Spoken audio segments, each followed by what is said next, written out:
មលោកព្រះធម៌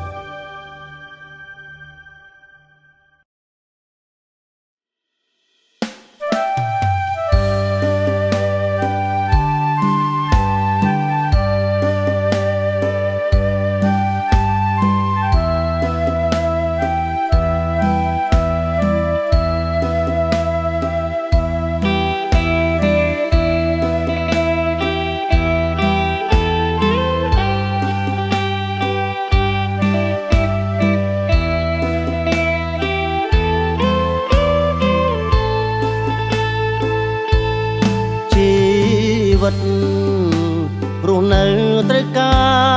រចំណេះព្រួងហេតុដូច្នេះទើបតស៊ូរៀនសាងភ្នួជាសងកងចិត្តវិញ្ញាណ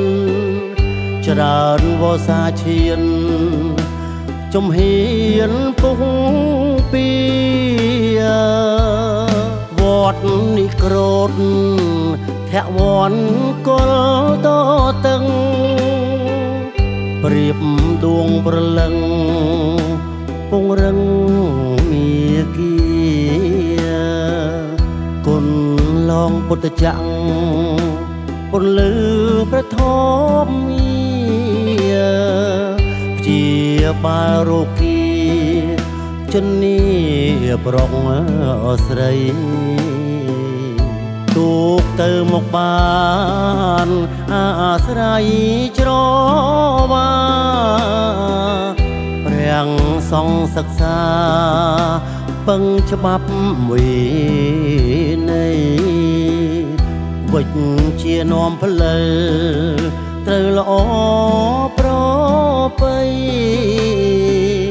គបប្រសាក្រៃនៅក្នុង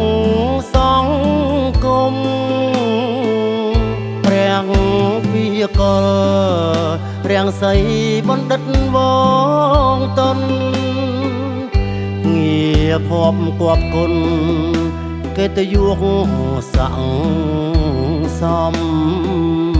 ជាសាស្ត្រាចារ្យថ្លៃថ្លាឧត្តមតស៊ូសន្សំខំប្រឹងឈានឡើង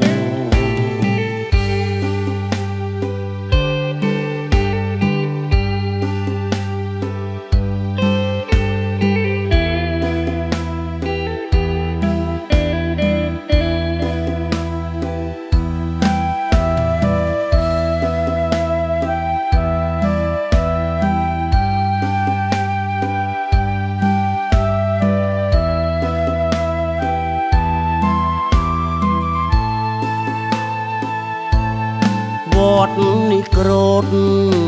ធវន្តគល់តតឹងប្រៀបដួងប្រលឹងពងរឹងមាគីគុណឡងពុទ្ធចក្រពន្លឺព្រះធម៌ជាបាលរោគីជននេះប្រងស្រីទូកទៅមកបានអាស្រ័យច្រវាព្រះសង្ឃសិក្សាពឹងច្បាប់វិន័យវិជ្ជានាំផ្លូវត្រូវល្អ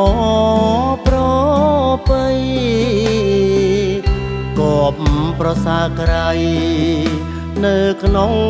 សង្គមព្រះវិកលរាំងសីបណ្ឌិតវងតនងារភពគប់គុណ